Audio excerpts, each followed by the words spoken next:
Hi friends, welcome to a channel. TN SET 2025 ரொம்ப வருஷம் கழிச்சு நடந்தது. இதோடைய காலையில செஷன் பேப்பரை தான் நம்ம அனாலிசிஸ் பண்ண போகிறோம்.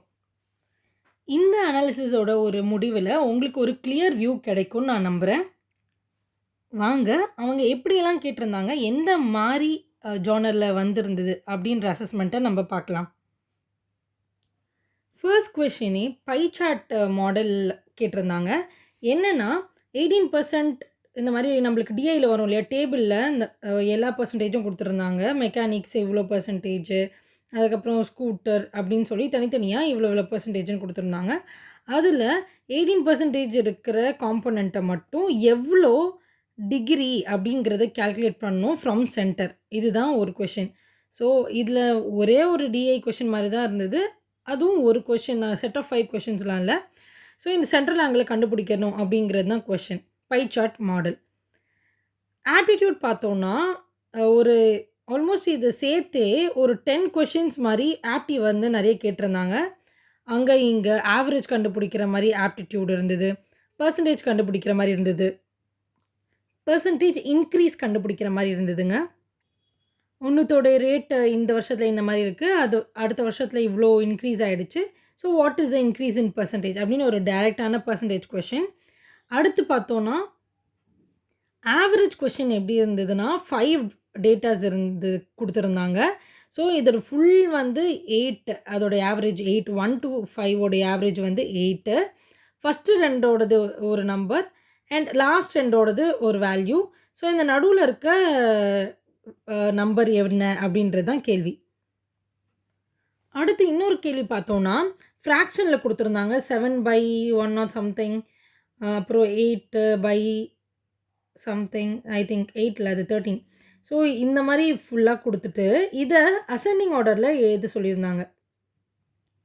இதை நம்ம டிவைட் பண்ணி கொஷின் கண்டுபிடிச்சாலே நம்ம இதை வரிசையில் எழுதிட முடியும். ஸோ ஆப்டி கொஷின்ஸ் இந்த மாதிரி குட்டி குட்டியான பேசிக்ஸ் அங்கே இங்கே டெஸ்ட் பண்ணுற மாதிரி தான் இருந்தது. இதுலேயும் கோடிங்கோ டிகோடிங், அதுக்கப்புறம் அந்த நம்பர் சீரீஸ், அதை ஃபைண்ட் த நெக்ஸ்ட் நம்பர், அந்த கொஷின்ஸ் கேட்கல. டைரெக்டான இந்த அரித்மெட்டிக் மாடலில் தான் கேட்டிருந்தாங்க ஆப்டிடியூடில். அடுத்து நம்ம லாஜிக்கல் ரீசனிங் பக்கம் போனோம்னா ஆல்மோஸ்ட் சிலாகிசமில் இருந்தே 3 கொஷின் கேட்டிருந்தாங்க. அந்த சிலாகிசமோடைய கண்டென்ட் எப்படி இருந்துச்சுன்னா, ஸோ இது sum of this is this, இதோடைய இது வந்து இதுக்குள்ளே இருக்குது, ஆல் பிஆர்ஏ, ஆல் ஏஆர்டி, இந்த மாதிரி கேட்டிருந்தாங்க. ஸோ அப்போ இதுக்கு ஃபால் ஆகுமா ஆகாதா அப்படின்ற மாதிரி தான் கேள்வி. ஸோ நீங்கள் இந்த ரிலேஷனை தெளிவாக படித்து வச்சிங்கனாலே உங்களுக்கு அந்த 3 கொஷினையுமே ஆன்சர் பண்ணிட முடியும். ஃபஸ்ட் எக்ஸாம்லேருந்து இப்போ வரைக்கும் சிலாகிசம்லேருந்து கண்டினியூஸாக கேட்டுட்ருக்காங்க, 3 கொஷின் மாதிரி கேட்குறாங்க. ஸோ இந்த கான்செப்டை நீங்கள் தெளிவாக பார்த்தீங்கன்னா 3 கொஷின்ஸ் ஆல்ரெடி உங்கள் கையில் இருக்கும். ஒரு ஃபேலசி சம்மும் கேட்டிருந்தாங்க. அந்த ஆன்டிசிடென்ட் வச்சு வர ஃபேலசியா, அந்த மாதிரி ஒரு கொஷின் அது. ஐசிடியில் பார்த்தோன்னா ரொம்ப டைனமிக்காக அந்த ஓப்பன் சோர்ஸ் சாஃப்ட்வேர் பேர் என்னன்னு கேட்டிருந்தாங்க. ஸோ அது கொஞ்சம் ட்ரிக்கியாக இருந்தது. அதாவது கவர்னன்ஸில் யூஸ் பண்ணுற அந்த அப்ளிகேஷனுடைய பேர் என்ன அப்படின்னு கேட்டிருந்தாங்க. அதுக்கப்புறம் இன்னொரு கொஷின் பார்த்தோன்னா இதோட ஓப்பன் சோர்ஸில் இருக்குது, அந்த ஓப்பன் சோர்ஸு சாஃப்ட்வேர் பேர் என்ன அப்படின்றது இன்னொரு கேள்வி ஐசிடியில். அப்புறம் ஹையர் எஜுகேஷனில் யூஸ் பண்ணுற இந்த சோர்ஸ் என்ன, இந்த ஆப் என்ன, அந்த மாதிரி ஒரு கேள்வி கேட்டிருந்தாங்க. ஸோ ஐசிடியை பார்த்தோன்னா பக்காவாக டைனமிக்கான கொஷின்ஸாக தான் இருந்தது. இது இல்லாமல் ஹையர் எஜுகேஷன்லன்னு பார்த்தோன்னா கமிட்டிக்கு ஒன்று கொடுத்துருந்தாங்க. 1929 அந்த எக்ஸாக்டாக நம்பர் தெரியல.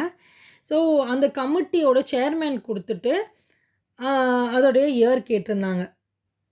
இப்போ என்வாயன்மெண்ட்டில் பார்த்தோன்னா நிறைய கண்டென்ட் இருந்தது ஆக்சுவலாக என்வாயன்மெண்ட்டில். ஸோ என்ன கேட்பாங்க அப்படின்ற ஒரு எக்ஸ்பெக்டேஷனோட தான் போயிருந்தது. பட் என்வாயன்மெண்ட் கொஞ்சம் ஈஸியாக தான் இருந்தது. என்ன கொஷின் கேட்டிருந்தாங்கன்னா நேஷ்னல் பார்க்ஸும் அதோடைய ஸ்டேட்ஸும் கேட்டிருந்தாங்க. ஒரு நேஷ்னல் பார்க் தெரிஞ்சிருந்தா கூட ஸ்டேட்டை வந்து கரெக்டாக கெஸ் பண்ணுற மாதிரி தான் இருந்தது அந்த மேட்ச் த ஃபாலோயிங்.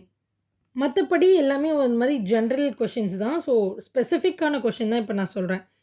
அதாவது கண்டென்ட் டேட்டா தெரிஞ்சால் மட்டும்தான் அட்டென்ட் பண்ண முடியும் அப்படின்ற மாதிரி கொஷின்ஸ். கம்யூனிகேஷன்ல பார்த்தோம்னா, நெறைய மாடல்ஸ் எல்லா மாடல்ஸையும் பார்த்துட்டு போயிட்டுருந்தேன். பட் ஆக்சுவலா கம்யூனிகேஷன்ல மாடல் இந்த வாட்டிக்கு கேட்கல. இன்னைக்கு காலைல வச்ச எக்ஸாம்ல மாடல்ஸ் வரல. ப்ரிடாமினன்ட்டா மாஸ் மீடியா, மாஸ் கம்யூனிகேஷன் பத்தி கேட்டிருந்தாங்க. எனக்கு தெரிஞ்ச ஒரு 3 கொஸ்டினுமே வந்து மாஸ் கம்யூனிகேஷனும், அத எப்படி ப்ரொபகேட் பண்றாங்க அப்படின்ற கொஸ்டின் மட்டும் தான் இருந்தது. அது ஒரு ஜெனரலிஸ்டிக் கொஸ்டின் தான்.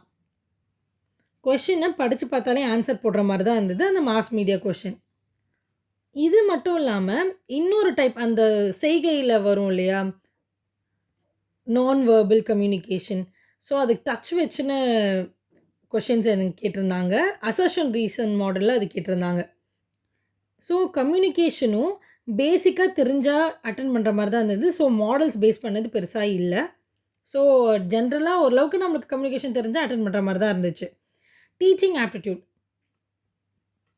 இதில நம்மளுக்கு மெமரி, அண்டர்ஸ்டாண்டிங், ரிஃப்ளெக்டிவ் அந்த லெவல்ஸ் இருக்கு இல்லையா?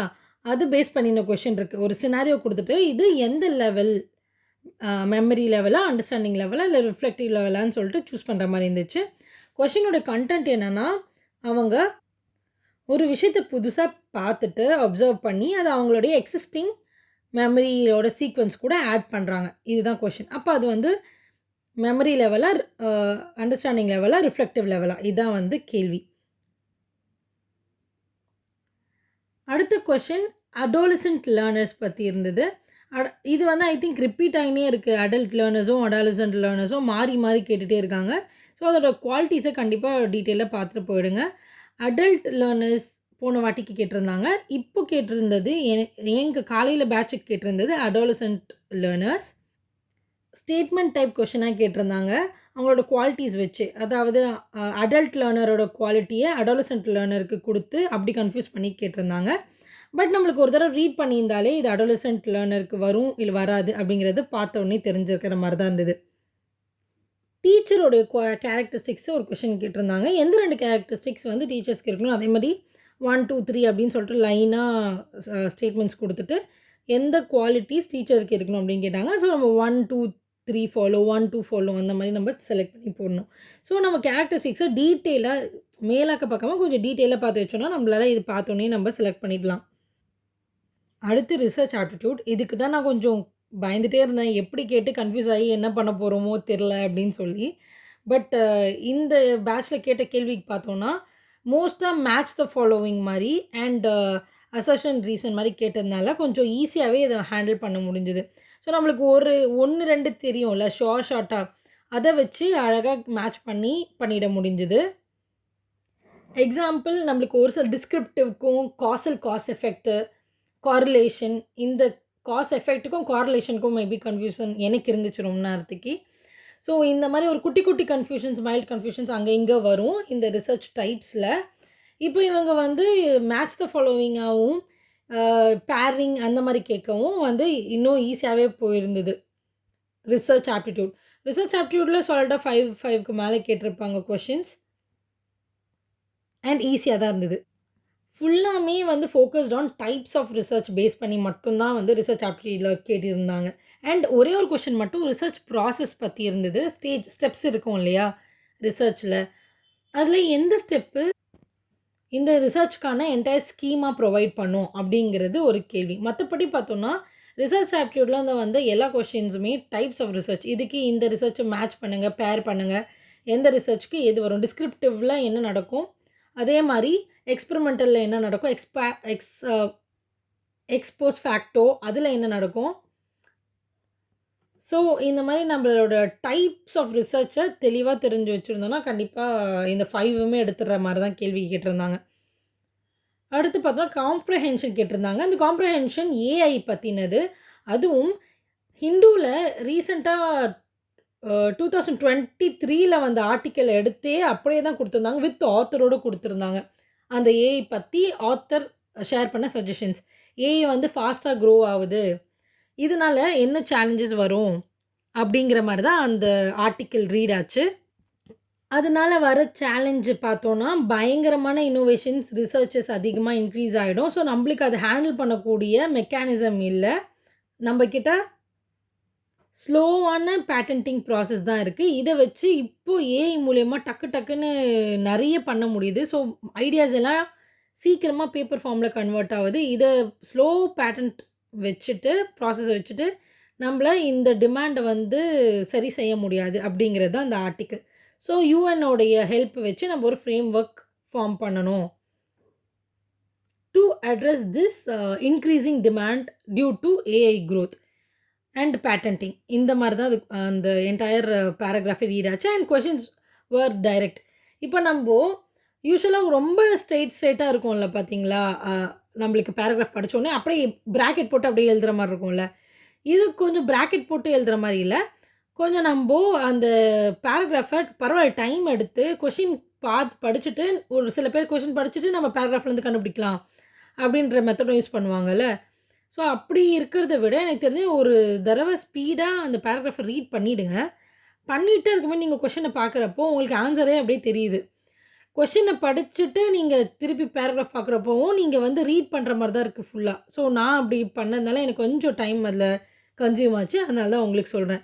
ஸோ நீங்க என்ன பண்ணுங்க, ஸ்கிம் பண்ணிடுங்க. ஃபர்ஸ்ட்டு ஒரு பேராகிராஃப ஸ்கிம் பண்ணிட்டு, அதுக்கப்புறம் அந்த கொஸ்டின்ஸ பார்த்தீங்கன்னா, உங்களால ஈஸியா வந்து அந்த பேராகிராஃப்லேருந்து பிக் அவுட் பண்ணிட முடியும். அதோட ரீட் எப்படி போகுதுன்னு தெரிஞ்சா நம்ம பண்ணிடலாம். பிகாஸ் இந்த மாரி டெக்னிக்கல் ஸ்டஃப்ஸ்லாம் நம்ம மோஸ்ட்டா அதுக்குள்ள இருக்க நுவான்சஸ நம்ம படிச்சு அந்த ஃப்ளோல இருந்தோம்னா தான் நம்ம டக்கு டக்குன்னு கொஸ்டின்ஸ போட முடியும். நம்ம கொஸ்டின பார்த்துட்டு அதுக்கப்புறமே நம்ம பிராக்கெட் போடாம வந்தா திருப்பி அகைன் நம்ம ரீடூ பண்ற மாரி தான் இருக்கும். அந்த என்டையர் பேராகிராஃப படிக்கிற மாரி தான் இருக்கும். இல்ல அதுக்கு முன்னாடி இருக்க பேராகிராஃப் இதுலேருந்து சேர்த்து படிப்போம். அது நமக்கு தேவையில்லாம டைம் தான் வேஸ்ட் ஆகும்.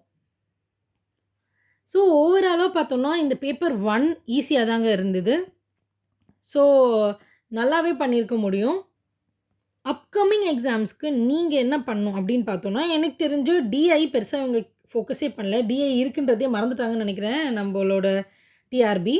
ஸோ மேத்ஸ், ஆப்டி அது ரேண்டமா நம்மளுக்கு ஏற்கனவே தெரிஞ்ச இன்ஃபர்மேஷன்ஸ் வச்சு கலெக்ட் பண்ணி போடுற மாரி தான் இருக்கும். ஒன்லி திங் எக்ஸாம் ஹால்ல பேனிக் ஆவாதீங்க. பிரசன்ஸ் ஆஃப் மைண்டோட அட்டெண்ட் பண்ணுங்க. நெறைய கொஸ்டின்ஸ் பிரசன்ஸ் ஆஃப் மைண்டோடயே அட்டெண்ட் பண்ணியிருந்தாலே இது கண்டிப்பா போட்ற முடியும். பிகாஸ் அனாலிட்டிக்கல் தான் இருக்கு. ரொம்ப ஃபேக்சுவல் இல்ல. ஒரு சில ஃபேக்சுவல்ஸ் ஐசிடில சொன்னேன்ல டைரக்ட்டா அந்த ஓப்பன் சோர்ஸ் பேர் என்ன?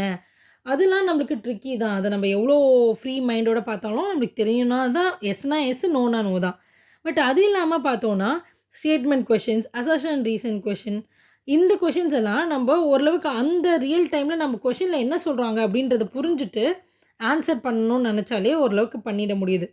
இந்த பேப்பர் 1 நீங்க சுமாரா படிச்சுட்டு, எக்ஸாம் ஹால்ல இத அண்டர்ஸ்டாண்டிங் பேசிஸ்ல உங்களுக்கு புரிஞ்சத வச்சு நீங்க பிராக்டிகலா இத அணுகுனீங்கனாலே நல்லாவே பண்ணிட முடியும் பேப்பர் 1. ஒரு சில விஷயம் வந்து தொடர்ந்து கன்டின்யூ ஆயிட்டே இருக்க மாரி. அதாவது சிலாகிசம் ட்ரெண்டு, ஆப்டி ட்ரெண்டு இதுக்கு முன்னாடியும் நடந்த செஷன்ஸ்ல சிலாகிசம் 3 கொஸ்டின் கேட்டிருக்காங்க. ஸோ இந்த ட்ரெண்ட்ஸ் எல்லாம் வந்து காமனா இருக்க மாரி இருக்கனால அண்ட் டீச்சிங் ஆப்டிட்யூட்ல அந்த லேர்னர்ஸோட கேரக்டரிஸ்டிக்ஸ் ஆகட்டும், டீச்சரோட கேரக்டரிஸ்டிக்ஸ் ஆகட்டும், அதே மாரி கம்யூனிகேஷன்ல நான் வெர்பல் கம்யூனிகேஷனோட அந்த ஜெஸ்டர்ஸ் வச்சு இருக்க விஷயங்கள் ஆகட்டும். ஸோ இதெல்லாம் ரிப்பீட்டடா கேட்குறாங்க. ஸோ ரிப்பீட்டடா கேட்குற டாபிக்ஸ்ல பக்காவா தரோவா இருங்க. அத வந்து எந்த காரணத்துக் கொண்டும் மிஸ் பண்ணிடாதீங்க. கண்டிப்பா நீங்க படிச்சத வச்சு இந்த கொஸ்டின் சால்வ் பண்ண முடியும் அப்படின்ற பெர்ஸ்பெக்டிவ்ல பாருங்க. அந்த பெர்ஸ்பெக்டிவ்லயே அணுகுங்க. கண்டிப்பா பண்ணிடலாம். All the very best guys. Upcoming exams நல்லா பண்ணுங்க. Thank you.